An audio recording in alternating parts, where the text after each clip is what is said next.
ይስጥልን የቻናላችን ቤተሰቦች እንኳን ወደ ዮራ ቶራድ ክፍል 2 በደህና መጣችሁ።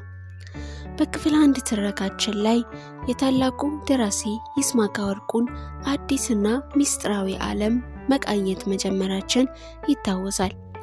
ዛሬ ደግሞ ታሪኩ ይበልጥ ወደሚያወራው ጥልቅ ፍልስፍናና ያልተጠበቁ ሁነቶች አብረን እንገባለን።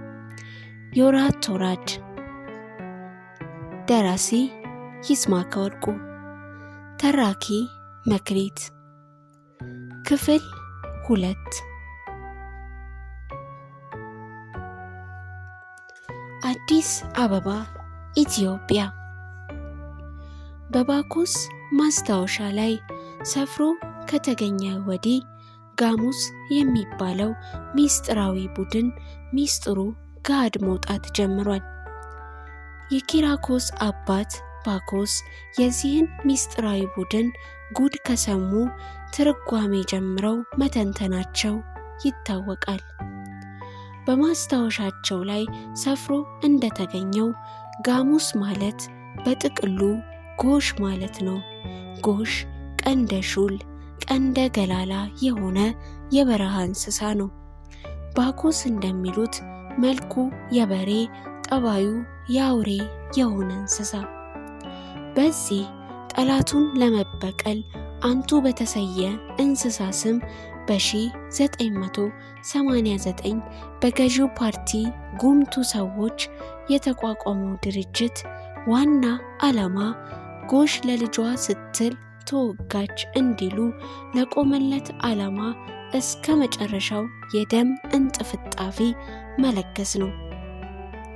በቁጥር 9 በሆኑ ሰዎች የተቋቋመው ይህ ድርጅት ገዢው ፓርቲ በአንዳች አጋጣሚ ከተፈናጠጠበት የስልጣን ኮርቻው ላይ ቢንሸራተት በጋሙስ ጥላ ስር የተጠለሉት ሰዎች ያለ አንዳች እንቅፋት እንዲሸሹ የማድረግ ያፈሩትን ንብረት በልዩ ልዩ መንገዶች ማሸሽ፣ ይህ አደጋ እስኪፈጠርም የአባላቱን ንብረት መጠበቅና ማስፋፋት፣ በተለያዩ ተጫራች ኩባንያዎች ስም ፕሮጀክቶቹን ማካሄድ ነው።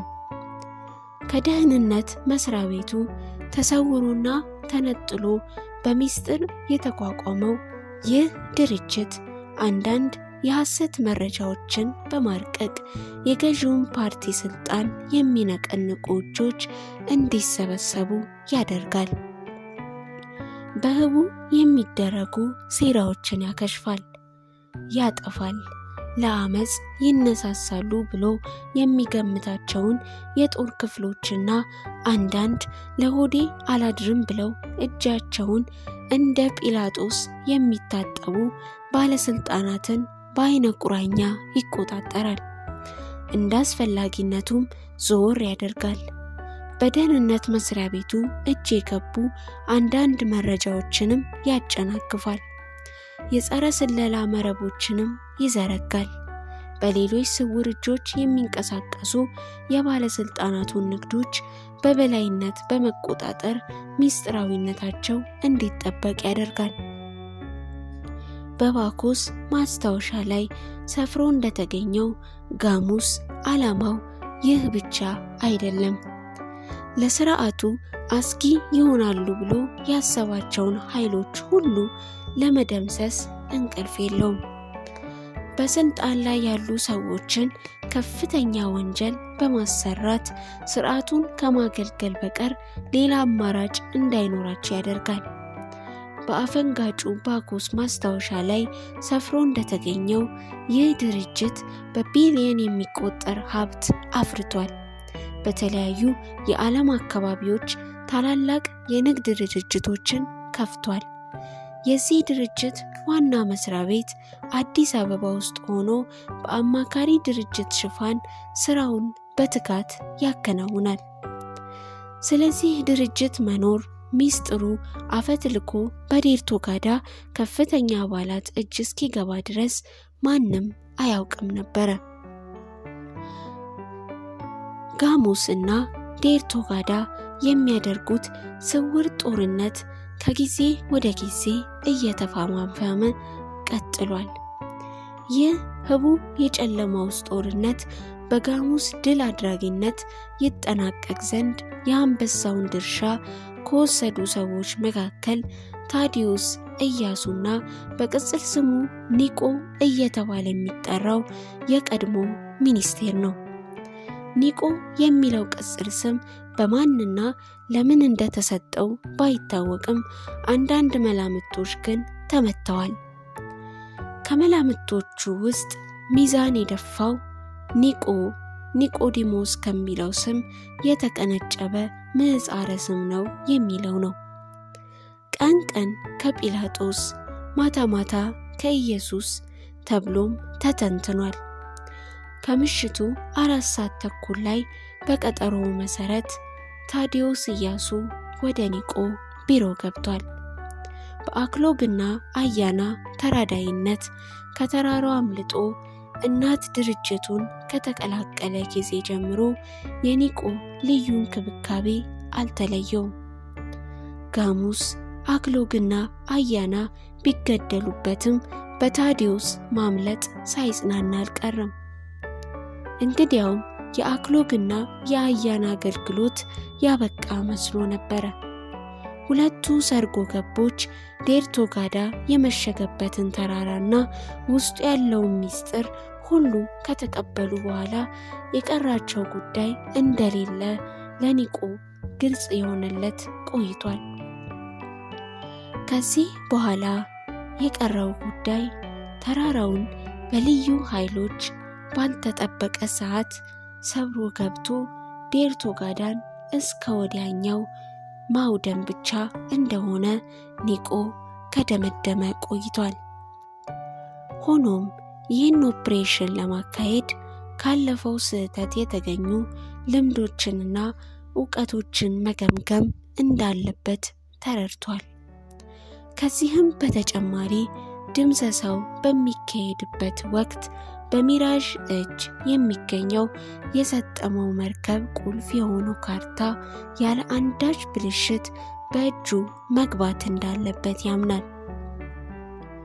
ኒቆ ከዓመታት በፊት አምልጦት የነበረው ሚስጢር ሁሉ ሰተት ብሎ ቢሮ ድረስ በመግባቱ ውስጡ በሐሴት እየተሞላ ደስታውን መደበቅ ባለመቻሉ ፈገግ አለ። ቢሮ ውስጥ ፈገግ ቢልም አእምሮ ግን ከራሱ ተነጥሎ ወዳለፈው ጊዜ በረረ። በደቅ ደሴትና በዳቃ መካከል በጉረር ወደብ አቅራቢያ ያለችውና የድሃ ሰው መዳፍ የምታህለው ትንሽ ደሴት ድቅና አለችበት። በቀጠልም የዶን ሞርሞርዲኖና ድንኳን የሚቀዱ መጠጦች ድምፅ፣ ከ15 ዓመታት በላይ የቆዩና የበሰሉ ውድ የወይን መጠጦች፣ የዶን ሞርሞርዲኖ ቡስኪ፣ ሳቅና በተስፋ የተሞሉ አይኖች፣ የዶን ሞርሞርዲኖ ሁሉም ነገር አንድ በአንድ እየተሰተረ የትውስታ ማህደሩን ይወጥረው ጀመረ። የዶን ሞርሞርዲኖ ቡስኪ በእርግጠኝነት የተሞሉ አይኖች የተመለከቱት መሰለው። የሞርሞርዲኖ በቀኝ ወይን የተሞላ ብርጭቆ ቺርስ ሊለው የተነሳ መሰለው። በዚህ ጊዜ በእውን እዛው ቦታ ያለ መሰለውና ባዶ እጁን ብርጭቆ እንደያዘ አድርጎ አየር ላይ አንሳፈፈው። ኒቆ የሚለው የታዲዮስ ድምፅ ከሕልም ዓለሙ ሲያባትተው ብርጭቆውን የጣለው ያህል በድንጋጤ ክው አለ። ምን ነው? በሰላም ነው? አይ በሰላም ነው። ኒቆ አይኖቹን ቦግ እልም በማድረግ ከሕልም ዓለሙ ለመንቃት ሞከረ። ዶን ሞርሞርዲኖን አስታውሼ ነው። ያ ባሪያ ነገሩን ሁሉ ባያበለሻሸው ኖሮ ለዘመናት ተቀብሮ የኖረው ሲሳይ እስከዛሬ በእጃችን ይገባ ነበር። ልክ ነበር። ሆኖም የዋሊደር እንጂ አህያ የጅብ ናት እንዲሉ ሲሳያዊ በመጨረሻ በእጃችን ሊገባ እኛን እየጠበቀ ለመሆኑ ጥርጥር የሌለው ጉዳይ ነው። የታዲዮስ ሕሊና ወደ ቃና ሐይቁ ጠለቀ። በበርሜል ተሞልቶ የተከመረውን ወርቅ ሳቀ። እውነት ነው፣ የእኛ እንጀራ ይሸበረራል እንጂ ማንም አይበላው። የዲዮላ የሚሉት ባሪያ ሁሉን ነገር ቢያሸበርረው ለሞርሞርዲኖ ቀይ ወይን የበለጠ ጣፍጦ ልናገኘው መቃረባችን ሆኗል። ኒቆ የዲዮላ ገጽታ ተደቀነበት። ከሰል የመሰለ ፊቱ፣ ፍም የመሰለ ከንፈሩ ያቺን ትንሽ ደሴት ሲያጋያት ኒቆ የራሱ ኮት በእሳት ተያይዞ ወደ ሄሊኮፕተሩ ሲሮጥ ልዩ ጠባቂዎቹ ሲከላከሉት ታየው። ከዚህ ልዩ ጠባቂዎች ውስጥ አንዱ የነበረው ታዲዮስ ኢያሱ ከፊት ለፊቱ ተቀምጧል። ባህር ዳር ውስጥ ዲዮላን ለመጨረሻ ጊዜ ያየው ይኸው ታዲዮስ ኢያሱ ነበረ። ያን እርጉም ባሪያ እስከ ዛሬ ድረስ ከአይምሮ ያውጥቼ ልጥለው አልቻልኩም። ኒቆ ወደ ታዲዮስ ተመለከተ። እርሳው ካሁን በኋላ ወደ ኋላ ማሰቡ ትርጉም የለውም። ወደፊት ያለውን ብሩህ ጊዜ ማሰቡ ይሻላል። ጊዜም የለንም ክቡር ሚኒስቴር። ኒቆ ምንም እንኳን ሚኒስቴር ሹመቱ ከተሻረ የቆየ ቢሆንም ታዲዮስ ለምዶበትም ይሁን አሊያ አክብሮቱን ለመግለጽ ክቡር ሚኒስቴር ይለዋል አልፎ አልፎ። ምናልባትም ከሚኒስትርነቱ ሲነጻጸር የተሻለ ቦታ ላይ እንደተቀመጠም ሳያስብ አይቀርም። ልክ ነው ታዴ አለ ኒቆ ዛሬ ወደ ተገኙበት ፍሬ ነገር ለመግባት ማስታወሻውን እየገለጠ። ጸሐፊውና ሌሎች የአማካሪ ድርጅቱ ሰራተኞች እስኪወጡ በይዋል ያስቀመጡትን ጉዳይ በቅደም ተከተል ይወያዩበት ገቡ። ነገ ጠዋት ወደ ኮሎምቢያ ትበርና ከዶን ቦናኖ ጋር ወርቁ የሚጓጓዝበትን መንገድ ታነጋግራለህ። ከአንድ ሳምንት በኋላ ወደዚህ ትመለስና ተራራውን ሰብሮ የሚገቡትን ልዩ ኮማንዶዎች ይዘ ወደ ጣቅረን ተራራ ትሄዳለህ። የኦፕሬሽን ፈጣን ፋታ ማይሰጥና ጠላትን እንዳያስብ ጊዜ ማያደላድል ሆኖ እንደተጠናቀቀ ሚራዥ እስከሰጠመው መርከብ ካርታ ተይዞ እንዲቀርብልኝ ይደረጋል። ሌላው መረሳት የሌለበት ጉዳይ የኢንጂነሩና የጥቁር ሳጥን ጉዳይ ነው። ሁለቱም ተይዘው እንዲሰጡኝ ታደርጋለህ። እነዚህ ነገሮች ብቻችን ካስገባን በኋላ ቀጣዩ ነገር የገለባ ኃይል ቀላል ነው። ኒቆ ነገሩን ይህን ያህል አቅልለን ማየት ያለብን አይመስለኝም። በእነሱ በኩል ያለውን ዝግጅት እንዳለፈው ጊዜ የሚያቀብለን ያለመኖሩን ጉዳይ ሊታሰብበት ይገባል። ይህን ያህል የሚያሳስብ ጉዳይ አይደለም። ዋናው ትልቁ ጉዳይ ያሉበትን ማወቅ ነው። ተራራውን ሰብረው በሚገቡት ልዩ ኮማንዶቻችን ደግሞ 100% እተማመንባቸዋለሁ። ሰማይ ሰንጥቀው ካልወጡ በቀር ምድር ሰንጥቀው ካልቀለጡ በቀር የትም ሊያመልጡን አይችሉም። ምድርማ ሰንጥቀው ገብቷል። መቃብራቸውን ከመቆፈር ነው የገላገሉን። ሁለቱም እርስ በርስ ለረጅም ደቂቃዎች አይኖቻቸውን ተተካክለው ተያዩ። የዩራቶራድ ትረካ ክፍል 2 በዚሁ ተጠናቀቀ። ስለ ዛሬው ክፍል ያላችሁን አስተያየት በኮሜንት ላይ አጋሩኝ። ቀጣዩ ክፍል 3 በፍጥነት እንዲደርሳችሁ ቪዲዮውን ላይክ ማድረጋችሁን አትርሱ። ለወዳጆቻችሁም ሼር ማድረጋችሁና ለቻናላችሁም አዲስ ከሆናችሁ ሰብስክራይብ ማድረጋችሁን አትርሱ። በክፍል 3 ከምንገናኝ ሰላም።